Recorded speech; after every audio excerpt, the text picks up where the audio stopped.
और रामनगर से टिकट देकर क्या हरीश रावत की जो सीट बदली गई है, इस बार हरीश रावत की सीट बदल देना, क्या इससे कांग्रेस को फायदा होने जा रहा है या फिर नुकसान? ये अगला सवाल है और बहुत महत्वपूर्ण सवाल। हरीश रावत बड़ा चेहरा है कांग्रेस का उत्तराखंड में, और इससे क्या फायदा होगा या फिर नुकसान? तो 39% ऐसे लोग हैं जो कह रहे हैं कि ये फायदा होगा, लेकिन नुकसान कहने वालों का आंकड़ा ज्यादा दिखाई दे रहा है। 42% को लगता है कि नुकसान होगा इससे कांग्रेस को, लेकिन 19% ऐसे हैं जो कह रहे हैं कि हमें नहीं मालूम फायदा होगा या फिर नुकसान होगा, लेकिन 42% जो ये कह रहे हैं कि यहां पर नुकसान होगा। मनीषा प्रियम जी भी हमारे साथ बनी हुई है।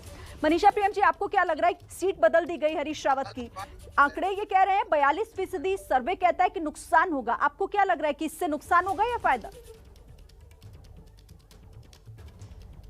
एक बार सवाल फिर से रिपीट कीजिए प्लीज। मनीषा प्रियम जी, जिस तरीके से हरीश रावत की सीट इस बार बदल दी गई है, कांग्रेस अपना फायदा इसमें देख रही थी या फिर नुकसान? लेकिन जनता ये कह रही है कि 42% जनता नुकसान बता रही है कि इससे कोई फायदा नहीं बल्कि नुकसान होने जा रहा है उत्तराखंड में कांग्रेस को।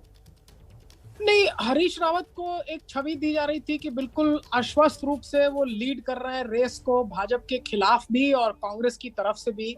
तो इस तरह से अचानक एक सीट बदला जाना, कुछ ना कुछ तो है ऐसा, ये बाहर से अनुमान होता है कि कांग्रेस की अंदरूनी जो लड़ाई झगड़े हैं उन सब का कहीं ना कहीं व्यापक असर है।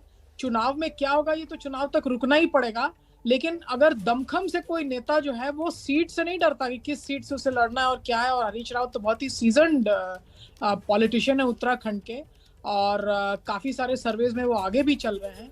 तो ऐसे में ये बात जो है ये कॉन्फिडेंस थोड़ा ले जाती है, और कहीं ना कहीं ऐसा कांग्रेस पार्टी को नहीं करना चाहिए था।